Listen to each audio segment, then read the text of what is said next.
안녕하세요. 평범한 러너의 잡생각입니다. 이번 주 정말 날씨가 추웠던 것 같아요. 그래서 저도 제대로 너무 춥고, 그리고 또 요새 또 독감이 유행이잖아요. 저는 독감은 아닌데, 조금 감기처럼 좀 몸이 안 좋아서 거의 러닝을 못 했던 것 같습니다. 그래서 그냥 헬스장에서 이렇게 트레이드밀로 러닝을 하거나 그랬던 것 같습니다. 좀 날씨가 얼른 좀 풀리고 좀 독감이나 그런 게 좀 잦아들어서 또 재밌게 러닝할 수 있는 상황이 됐으면 좋겠습니다. 네, 그럼에도 이제 피해 게임 13화 이번 주에 이제 또 나왔죠. 그래서 관련해서 여러 가지 생각이 드는 부분이 있어서 또 리뷰해 보도록 하겠습니다. 우선 첫 번째는 이제 좀 원래 연합 혹은 팀전 이렇게 하려다가 이제 개인전을 하게 되는데, 그래서 좀 전반적으로 이번 화가 좀 재미가 없었다라는 평이 좀 많았고, 저도 이전 화들에 비해서는 조금 흥미가 덜하지 않았나라는 생각이 들었는데, 그렇다면 이게 진짜 개인전이라서 재미가 없었나라는 부분에 대해서 좀 이야기해 보려고 합니다. 파이너리 스테이지 방식이 자체가 이제 어떻게 보면 1, 2등 아니면 의미가 없고, 뭐 꼴등을 한다고 해서 다른 플레이어와 막 그렇게 손해를 보거나 또 그런 거는 아니에요. 이러한 상황에서 누가 1, 2등인지가 이제 남은 사람들에게 주는 영향이 없고, 또 꼴등이 갖는 의미가 없기 때문에 어떤 팀으로서 같이 하는 것이 좀 의미가 없어 보이기는 합니다. 그리고 또 메인 매치에 나왔던 커트라인 게임은 어떤 단순 수싸움 혹은 심리전과 함께 얼마나 많은 사람들과 정보를 공유할 수 있고 정보를 획득할 수 있는 능력을 가지느냐, 이 두 가지 능력이 좀 필요해 보이는 게임인 것 같거든요.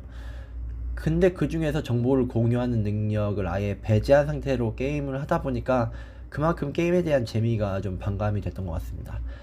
그렇다면 이제 수싸움 심리전을 극대화해야 되는데, 그러기에는 좀 라운드 수가 적었던 것 같습니다.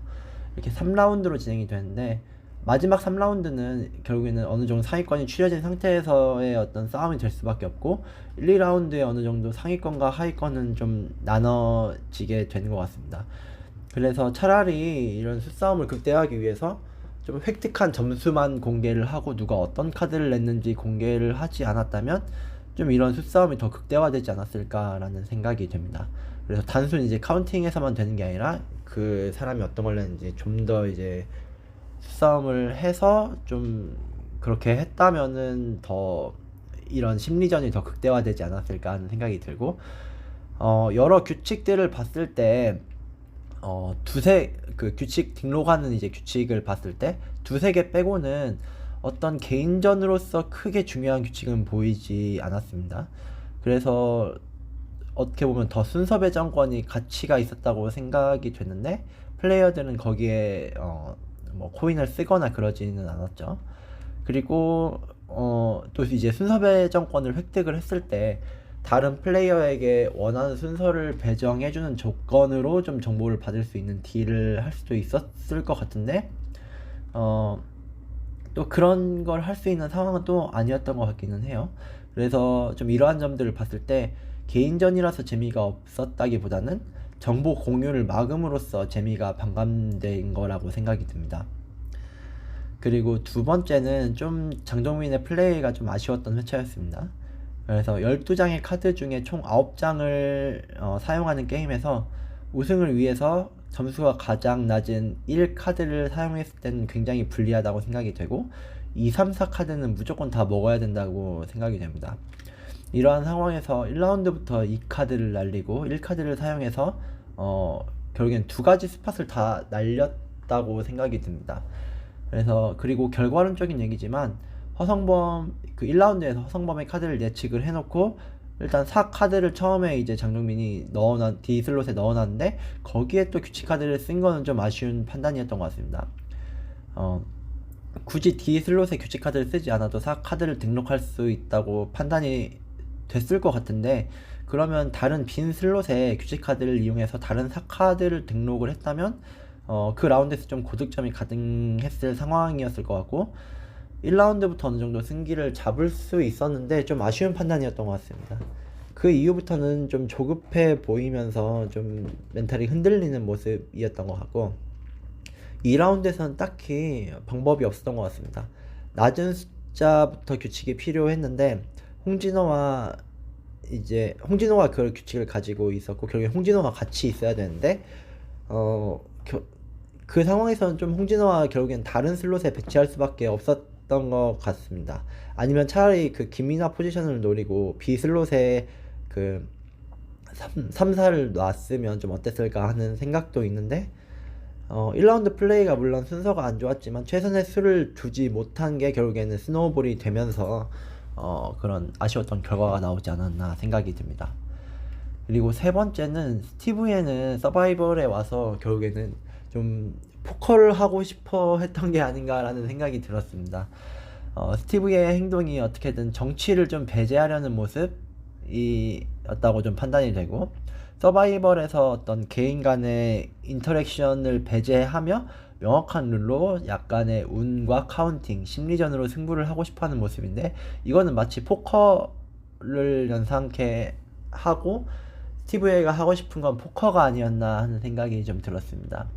자신이 좀 정치에 약하고 다른 사람과 관계를 맺는 것에 약점이 있다고 알고 있어서 좀 그런 식으로 계속 강하게 이야기하려고 하는 거 아닌가 하는 생각이 듭니다. 근데 이런 모습이 계속된다면 서바이벌에는 좀 안 맞는 플레이어라고 생각이 좀 듭니다.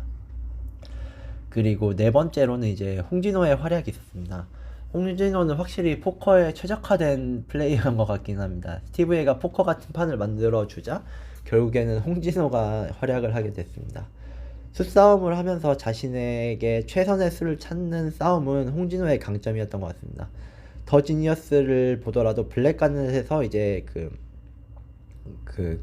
참가자가 아니라 게스트로 와가지고 이제 한 체인 옵션이나 혹은 그랜드 파이널에서 숫자 경매 등에서 어떤 자신의 명확한 전략을 짜는 게임에서는 확실히 홍진호가 좀 강점을 보이는 것 같습니다. 또 그 두 회차에서 모두 우승을 했습니다. 근데 또 그때 아이러니한 게 그때 장동민은 둘 다 데스매치를 갔습니다. 그래서 블랙가넷 때는 그 하현주와의 데스매치를 했고 그리고 그랜드 파이널에서는 김경란과의 데스매치를 했습니다. 그때도 장동민은 좀 블랙가넷에서는 장사치기라는 별명을 얻으면서 좀 제작진의 실수가 있긴 했지만 그때도 결국에는 정보 공유와 정치로 좀 풀어 나가려는 모습이었고 그랜드 파이널에서도 김경훈을 좀 1등을 만들면서 좀 정치로 풀어가려는 모습이 있었던 것 같은데 홍진호와 접근 방법이 좀 다른 것 같습니다. 그래서 이러한 상황에서 장동민의 정치적인 방법이 좀 배제된 상황에서 어떤 최선의 수를 찾는데 실패했다면 홍진호는 자신의 최선의 수를 찾았다고 볼 수 있습니다. 그래도 이번 게임에서는 정치적인 요소가 있더라도 홍진호가 활약하지 않았을까 하는 생각이 드는 게임이었습니다. 다섯 번째로 악어는 과연 파이널에서 활약을 할 수 있을까라는 점입니다. 이번 화에서 악어가 꼼꼼하게 카운팅을 하고 상대의 수를 읽는 모습에서 우승을 차지하게 됐는데 서바이벌에서 활약하면서 많은 시청자들을 즐겁게 하는 플레이를 하는 어떤 플레이어의 좀 기본기를 갖추고 있는 모습을 보였던 것 같습니다. 그러나 아직까지 좀 뇌지컬적인 부분, 이제 기억력이나 숫자 계산 등 어떤 그런 단순 뇌지컬의 능력치는 좀 의문인 상황입니다. 이런 부분 또한 갖추고 있다면 장동민의 필적하는 상대가 될 수 있지 않을까라는 생각이 들기도 하고 이것의 반대편에 있는 게 스티브에는 단적으로 좀 어떻게 보면 뇌지컬적인 부분은 좀 증명이 됐는데 어떤 다른 사람들과의 관계 혹은 이제 수싸움에는 전혀 포텐이 없는 모습을 나타내서 더 이상 좀 서바이벌에서는 어떤 흥미로운 모습을 기대할 수 없지 않을까 하는 생각이 드는데 뇌지컬이 아무리 뛰어나더라도 서바이벌에서는 이런 사람들과의 관계를 이용하는 정치, 수싸움을 하지 못한다면 시청자들의 관심을 이끌 수가 없다고 생각이 됩니다. 그래서 좀 이런 부분에서 뇌지컬적인 부분도 포텐이 터진다면 악어가 장동민의 뒤를 이을 수 있는 존재가 될 수도 있지 않을까라는 생각이 좀 들었습니다. 그리고 마지막으로 파이널에는 과연 누가 올라갈까라는 부분입니다. 다음 파이널인 스테이지에는 순수하게 좀 뇌지컬을 다투는 게임이 나오지 않을까 예상이 됩니다. 좀 예고편 세팅이 각자의 어떤 단상이 있고 데스매치 세팅인데 그런 부분에서 좀 순수하게 뇌지컬을 다투면서 그것으로 인해서 1, 2등이 올라가지 않을까? 또 결승전도 있는 상황에서 여기에 너무 많은 시간을 들일 것 같지는 않습니다.